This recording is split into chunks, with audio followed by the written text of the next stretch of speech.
It is No Pucks Given on Monday, November 18th. I am Dan Kingerski. Episode 6, The Fall of the Penguins and the Real Blame Game. This is not going to be a happy, cheery podcast because we're going to go into the real root causes of what exactly is going on with the Penguins. So buckle in. If you want answers, I'm going to give at least a handful here.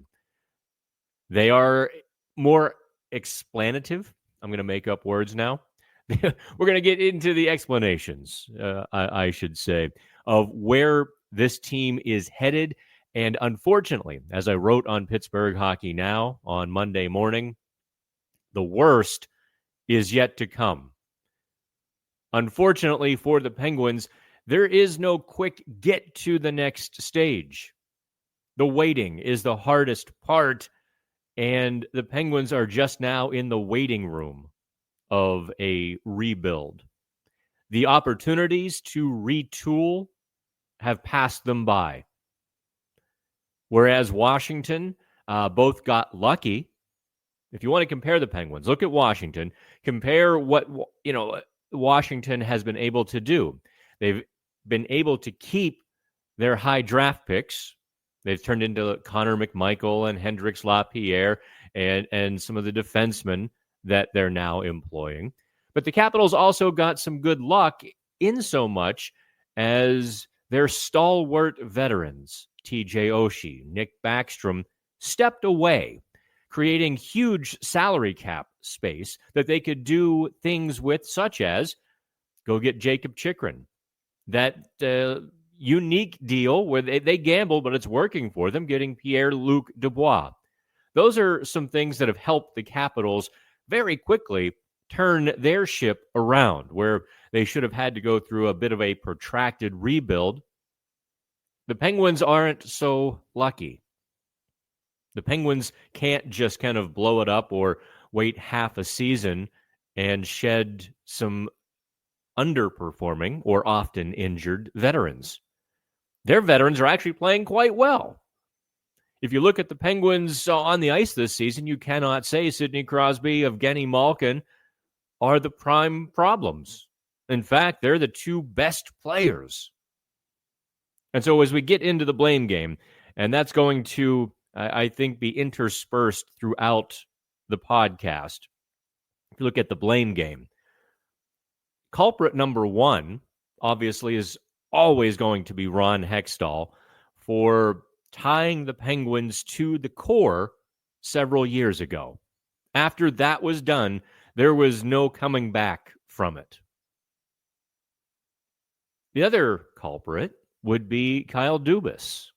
Over the last couple of summers, his signature moves have summarily hurt the team, not helped the team. I'm speaking of Erik Karlsson, and that's no knock on Erik Karlsson's ability or him as a person. He's not a cancer guy. He's, I see a lot of that stuff, and that's not exactly true. But there is no question that Erik Karlsson right now is becoming a more square peg in a round hole and not becoming more round to fit into the Penguins. So we're going to get into that as a part of the underlying causes section. But I wanted to kind of go over the worst is yet to come part of this Penguins deal, because we're all going to have a front row seat to this. You might think, oh, we'll just trade everybody quickly, have the fire sale, get it over with. It doesn't work that way. These trades that Dubas is going to undertake take time. He could just fling open the doors and just, okay, this week I'm selling this player, highest bidder, go. And most likely, you and I would pile on the criticism for not getting enough for this player or that player. Also, let's be brutally honest, there aren't a lot of players on the Penguins roster who are going to fetch any sort of asset or assets that are going to jumpstart or rocket launch the rebuild. Sure, they can trade Marcus Pettersson, and I was a little bit surprised to hear Elliot Friedman put Drew O'Connor on the trade block. I think O'Connor is the kind of guy you keep, provided that his salary expectations are reasonable. And I had every expectation that O'Connor would be reasonable. He's not that guy that's going to hold out and demand $5 million because of his potential. He's the kind of guy who's going to sign a reasonable deal. And to see him on the trade market was quite interesting. Also, because his best season was last season, his 25-year-old season, in which he scored 16 goals, 15 assists, and 31 points, what exactly is a team acquiring? There are a lot of guys who can put up 30 points in the NHL. There are a lot of guys who can kill penalties and play a third-line role. O'Connor, on paper, is not that rare. In fact, on paper, O'Connor is a dime a dozen. I tend to think there's a whole lot more, and I think we're seeing it as Sullivan has unleashed him at center, but we also have to admit that O'Connor as a top six winger was not working this season. That brings it full circle as we talk about the worst is yet to come. More on Kyle Dubas. All of his summer moves this summer. Last summer, it was Erik Karlsson, which still isn't working. This summer, it was sell the salary cap space for salary dumps. And respect to Kevin Hayes and Cody Glass. Kevin Hayes had a nice start, but clearly was either dealing with something or fading very quickly with the Penguins. And Cody Glass has wonderful analytics, but just 4 assists in the 14 games that he played. There's that phrase, wonderful analytics. Because one of the underlying causes of this team's collapse is finish. We can talk, let me move that to the top of the pile here. Because as we all wait for the next phase, it's going to take months. And we're all just going to sit here and kind of wait. And in fact, it might take more than months. It might take a year. It might take 2 years. If you look at the Chicago Blackhawks, when they were saddled with a often injured and a fading Jonathan Toews, a very injured Patrick Kane, took a year and a half. They haven't made the playoffs in Chicago since 2016. So Penguins fans might want to buckle up. Understand what you are in for. This is not going to be a quick flip. This is not a housing show on A&E or Home and Garden or wherever the TV networks are. This isn't going to be solved in 30 minutes. This is going to be a protracted rebuild because so many of the Penguins' veterans have control. Brian Rust can block a trade until July, and Ricard Raquel makes a good bit of money. And if you trade Ricard Raquel, now you've really gutted the team, and now you're essentially shoving Sidney Crosby out the door after he signed a discounted 2-year contract. And Chris Letang, well, he isn't having a great year on the heels of not having a great end to last season. I could go down the list. I think I'm making the point that this is going to take quite a bit of time to get to that next phase where they've hit rock bottom. Everything's gone, all the assets are acquired, and then the upswing begins. And make no mistake, Kyle Dubas has been acquiring draft picks in 2027. Second and third round picks.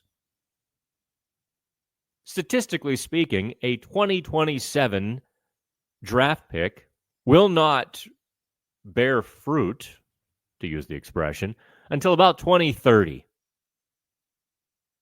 at the earliest.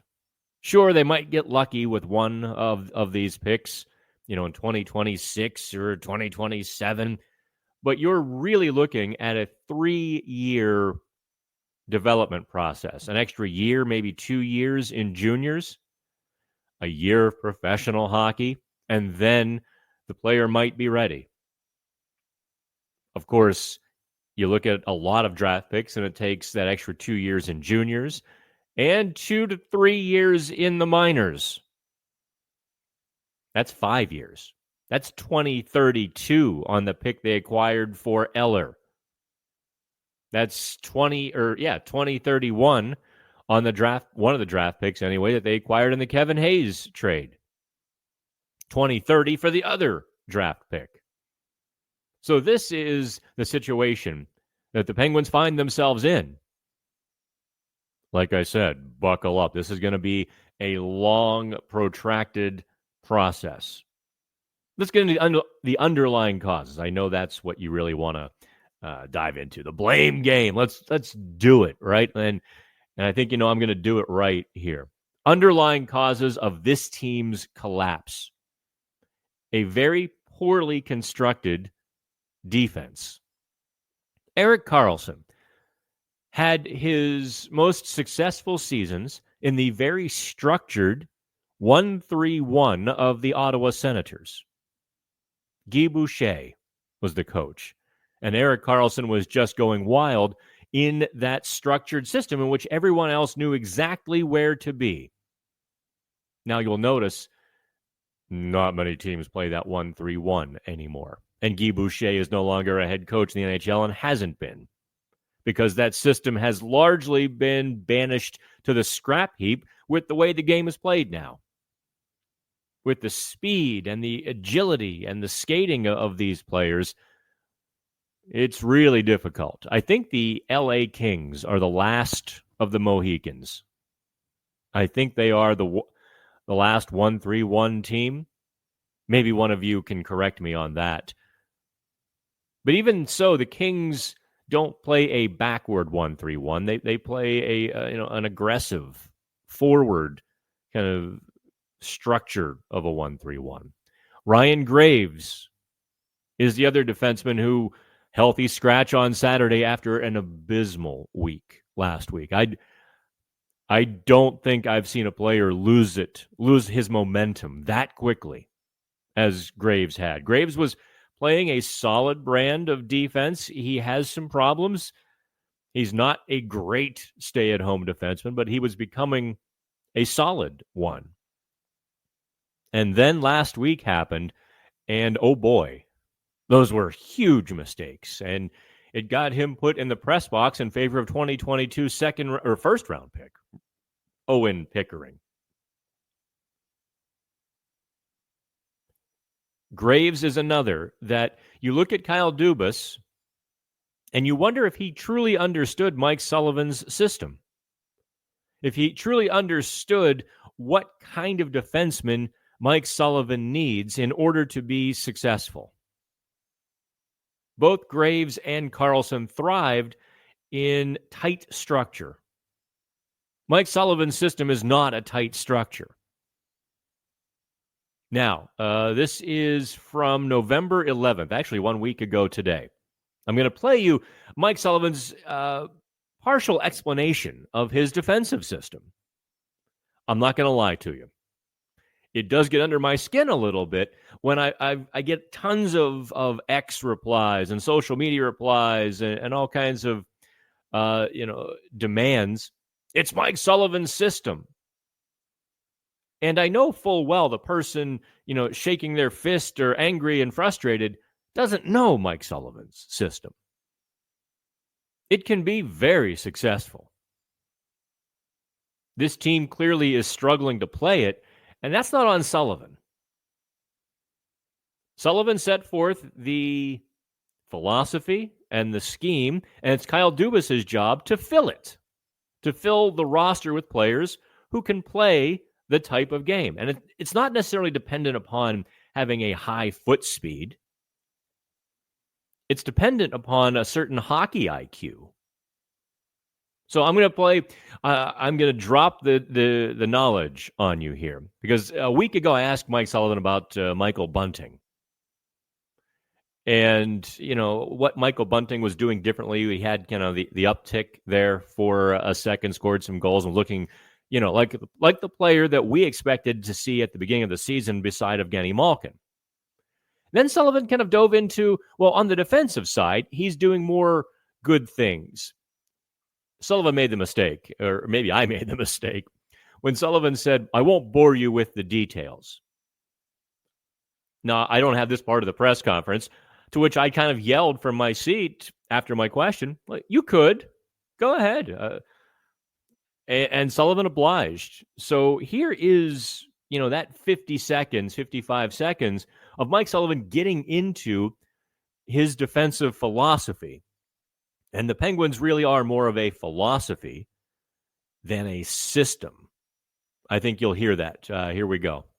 The details of the defensive side of the game are so important to helping us win. And I think there's, I won't bore you with those details, but I think there's, we'd be here for 3 days if I did. But, I think for example, I think he's tracking back into our D-zone coverage, and he recognizes which forward is he. Is he the first forward back and he's the low man? Is he the second forward back? Is he the third forward back? And with all those things, there come responsibilities. And so just recognizing which guy he is coming back, tracking back into our D zone. Are we going to get to the puck first? If that's the case, we're on offense and he gets to a breakout position. If there's a question of control, or they're going to get to the puck first, we're on defense. He's got to track to the inside of the ice and defend the good ice. I could go on and on and on. There's a lot associated with it, but some of these details that I'm talking about, I think he's getting better at on both sides of the puck. Okay, so did you get all of that? Now, these things have become second nature to players who have been in the Penguins organization for several years. Players like Ryan Graves and Michael Bunting, and it takes an adjustment period, because it really is a read and react philosophy rather than a system. And yet, Kyle Dubas went and got system players. It's kind of like cooking a steak dinner and going to the grocery store and coming back with ground meat. Take it for what it's worth. You can blame Sullivan on that, or you can blame the general manager. That's just one of the underlying causes, the poorly constructed defense. They really can't defend leads, because go down the right side. Chris Letang right now is struggling, ill the last couple of games. I would expect to see him at practice on Monday, which I really should be headed towards here in about 10 minutes. We'll see if I get there on time. We're going to finish this podcast first. Erik Karlsson on the right side. He's not going to defend a lead. And Jack St. Ivany, who has taken a significant step backward this season. Whether St. Ivany just had an adrenaline-fueled 15 games or 20 games last season, or he's struggling this season, I'm not sure of the answer yet. A whole lot of players have that sophomore slump where they try to do too much. I certainly think St. Ivany was guilty of that for the first month of the season, clearly trying to do too much, trying to play too tight to the blue line and be that ultra-aggressive shutdown defender. And it cost him quite a bit. He was trying to do more with the puck, and that cost him quite a bit. So where he goes from here, and he's been scratched. They're keeping Ryan Shea healthy and in the lineup. That, too, has been an unmitigated disaster. Shea playing on his offhand with Ryan Graves over the last week was just, I don't know if there's an adjective in a family-friendly forum that would explain exactly how bad, or describe exactly how bad that pairing was in Columbus. Truly one of the most brutal performances I've ever seen. That's not exaggeration or hyperbole. It was truly mind-boggling to watch that performance in the third period against Columbus. But the breakdowns and the incongruence of that pairing certainly was obvious leading to that game. And then on the left side, you have to wonder about Matt Grzelcyk, because he is looking slow. He is making mistakes.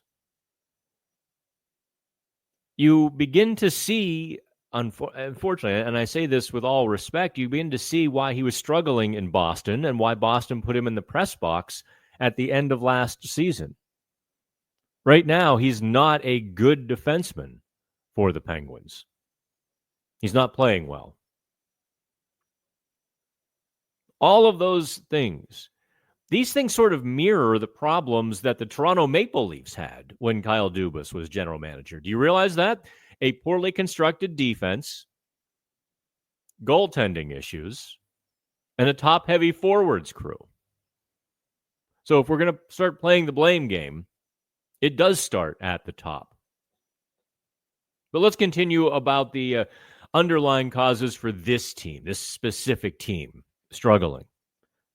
One is the defense. Two is finish. No, I don't mean the Finnish players. 1N, in finish. The inability to convert on scoring chances. Now, this was a problem last year, and the analytics crowd presented all of the data and patted everybody on the back and said, see, if they had just finished a few more chances, they had all the chances, they just finished a few more, they would have been in the top half of the league. Here we are this season, and the finish is a greater problem.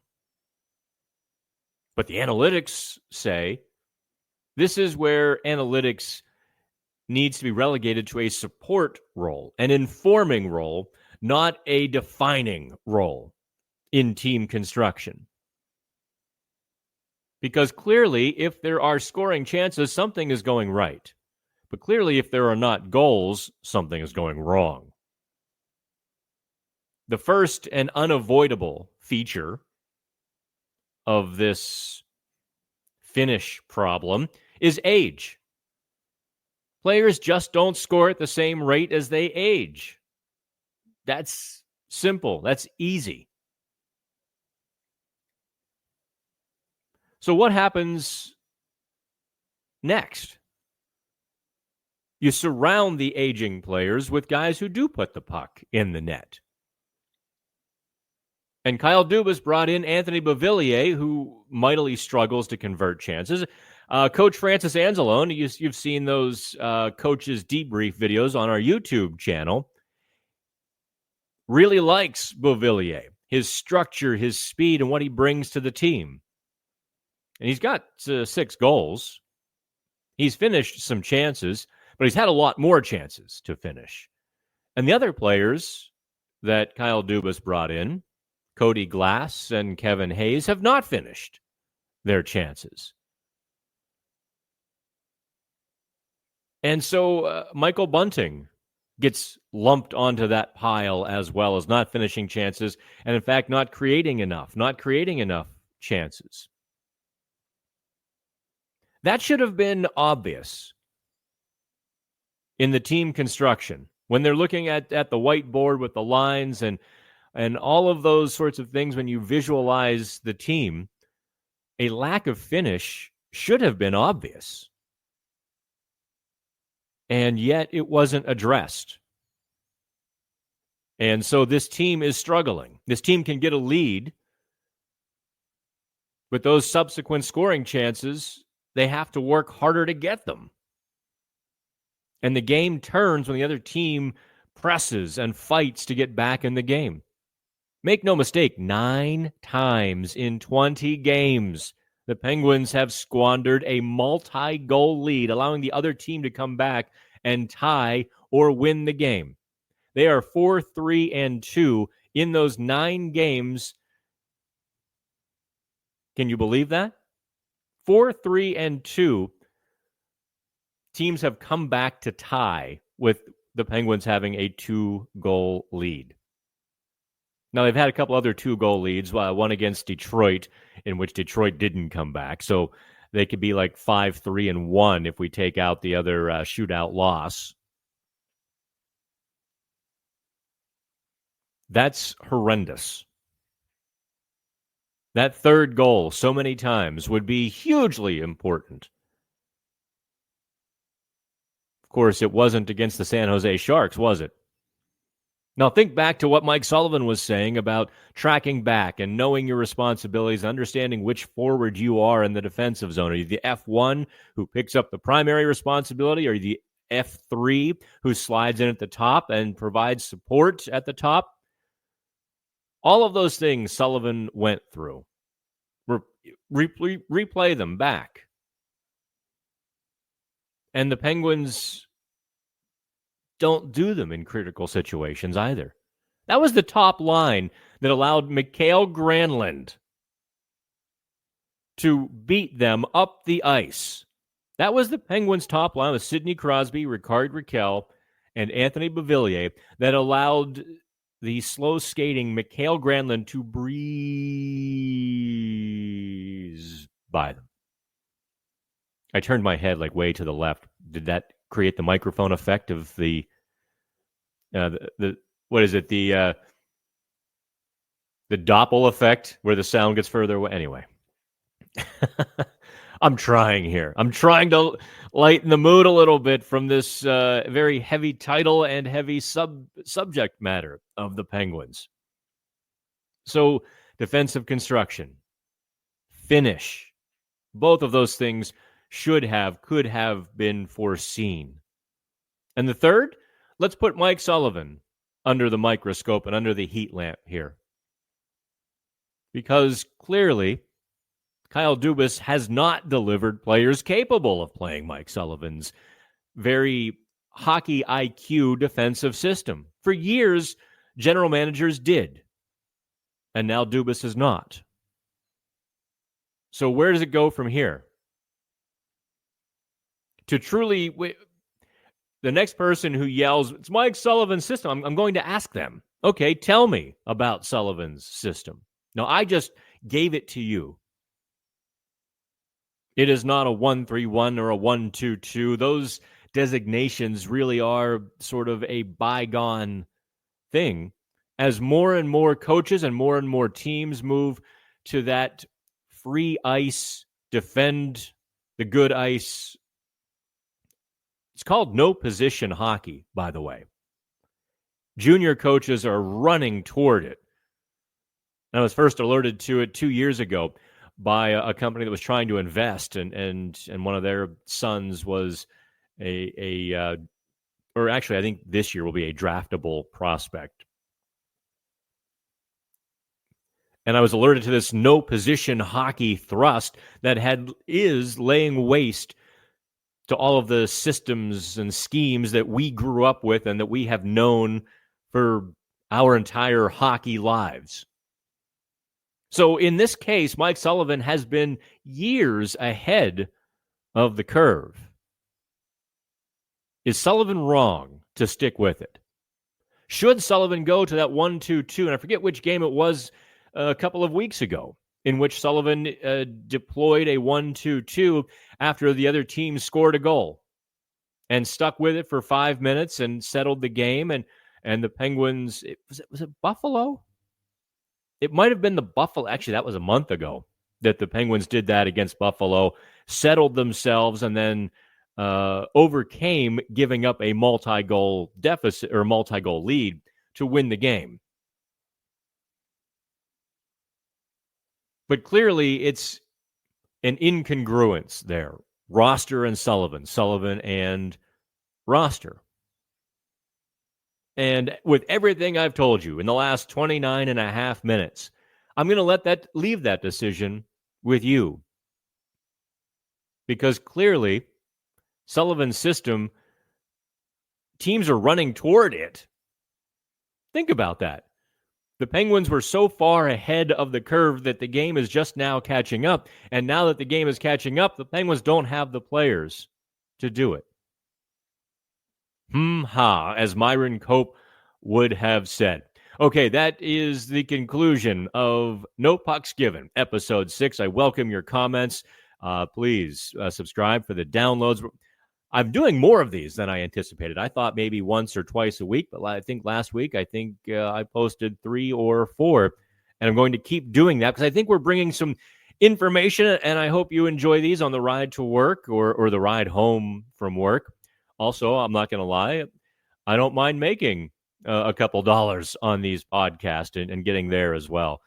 We'll have to figure out the road. We're home in December. I'll have to figure out the road trips and how we do these podcasts. I don't want to just talk into my phone on a car ride, but we'll get there. We'll get there. I promise you. And I thank everyone for their support after a dark 6 months for the industry. The Hockey Now group survived and weathered, and we're fighting back finally and starting to grow our numbers again. And maybe, just maybe, this thing will, in fact, last well beyond my involvement, which was always the goal of building a company that would last. And I probably should talk about that more in depth if you're interested on another podcast. Okay, this is No Pucks Given, episode 6, The Fall of the Penguins, The Real Blame Game. I'm Dan Kingerski. Thanks so much, and have fun.